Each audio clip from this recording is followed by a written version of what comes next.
Bulletin. Naibu wa Rais Profesa Kithure Kindiki amefanya ziara ya maendeleo katika eneo la Kamgema kwenye kaunti ya Murang'a. Akizungumza mjini Kamgema, Kindiki amewahakikishia wakazi kwamba serikali inajitahidi kuhakikisha kwamba inakamilisha miradi mbalimbali ya maendeleo katika eneo hilo lililoanzishwa na kwa manufaa ya wakazi. Aidha, amewashauri wenyeji hasa vijana kuchukua fursa ya zoezi la usajili la wapiga kura na kujisajili kuwa wapiga kura.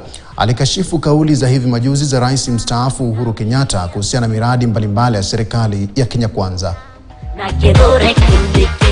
Kenya yetu ya amani, jua ya kwamba kura ndio inatengeneza serikali.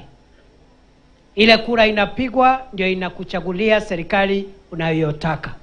Ndio inakupatia mbunge, ndio inakupatia MCA, ndio inakupatia governor na senator, na kura ndio inakupatia rais ambao unataka.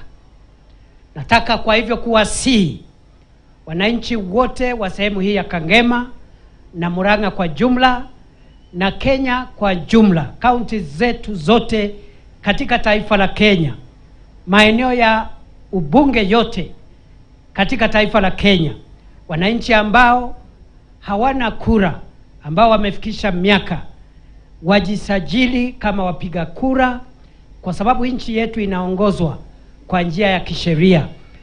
Ni kweli iko pesa zilikuwa zimetolewa kwa budget, na tukaongea na mheshimiwa Kihongi, nikamwambia hatuwezi kubali Kangema iachwe nyuma. Kama Kikuyu town iko na barabara za rami, hata Kangema town iwe na barabara za rami.